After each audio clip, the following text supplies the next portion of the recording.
All right, so we're diving into a tough one today. Yeah. A case that really sticks with you. Absolutely. It's Valentine's Day. Picture it, 2000, storms raging outside. Can't imagine a worse night. No, but inside, a family sleeping, totally unaware of what's about to happen. Right. 9-year-old Asha Degree, she leaves her home in the middle of the night. Oh, wow. And she's last seen, get this, walking down a highway in the pouring rain. Walking.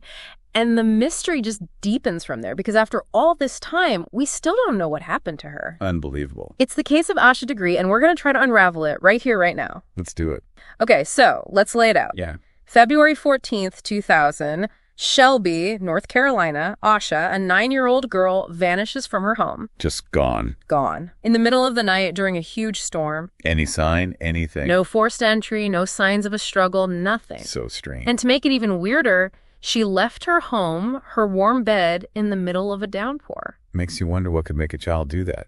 Exactly, and that's what makes this case so baffling. Why would a 9-year-old, seemingly happy, well-adjusted, leave the safety of her home in those conditions? It's the million-dollar question, isn't it? And as experts, we're taught to avoid speculation. But you can't help but wonder, what could have driven her to leave? Was there something, anything, happening at home, at school? Yeah. Something that could shed some light on her state of mind.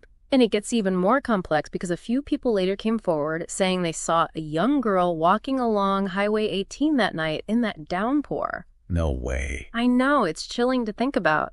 A child alone on the side of a highway in a storm. And nobody stopped. That's the even crazier part. Several people admitted to seeing her, but no one, not a single person, stopped to help or check on her. Wow, that's almost harder to wrap your head around. You'd hope someone, anyone, would stop for a kid in that situation. You would, and it's easy to judge from the outside, but we have to consider something called the bystander effect. Right, where people assume someone else will take action. Exactly, and you figure it's late, it's a stormy night, surely someone else will stop and help. Plus, it's a rural area, not a lot of people around to even witness it. All those factors could have created a perfect storm of inaction. It's tragic, because those drivers might have held crucial clues. They might have been the last ones to see her. Exactly. Then, a year and a half later, there's another twist.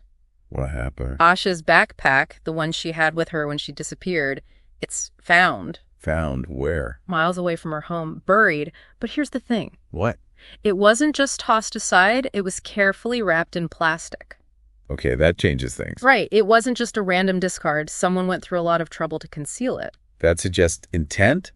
Premeditation? This wasn't just a kid wandering off, tossing a backpack aside. It makes you think about foul play, someone trying to hide evidence. Exactly, and that takes us down a whole other path of possibilities. And sadly, like a lot of these cases, it went cold for years, decades, actually. So frustrating, especially for the family. Absolutely. Years went by with barely any new leads.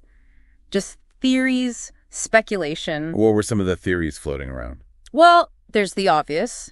Was she abducted? Was this a stranger abduction? Or, and this was a growing concern at the time, was she a victim of trafficking? The internet was still relatively new then. Mm-hmm. But it was already playing a role in these kinds of cases. Exactly, and it's terrifying to think about, but we can't ignore these possibilities. No, absolutely not, especially given the circumstances of her disappearance and the way the backpack was found. Through it all, Asha's family, they never gave up hope. I can't imagine the strength they've had to find. They've been incredible, holding on to hope, keeping her memory alive, campaigning tirelessly to make sure her case isn't forgotten. The media plays a role in that, too. For sure, sometimes it helps, shines a light, keeps the pressure on. Other times, it can be overwhelming for families already going through so much. It's a double-edged sword, for sure. And then, in 2020, there was a glimmer of hope, remember? Oh, right. The FBI reopened the case. Yep. They announced a new investigation using all the technology and techniques that weren't available back in 2000. DNA analysis has come a long way. Huge strides, plus online databases, facial recognition, all these tools that might be able to unlock something new from the existing evidence. It's amazing to think that even after all these years, there's still a chance. And that's what we have to hold on to. Hope. Exactly. So here we are at the end of our deep dive, still left with the biggest question of all. What happened to Asha Degree? It's a puzzle with so many missing pieces. Why did she leave? What was she doing on that highway? And who went through the trouble of hiding her backpack so carefully? It's enough to keep you up at night.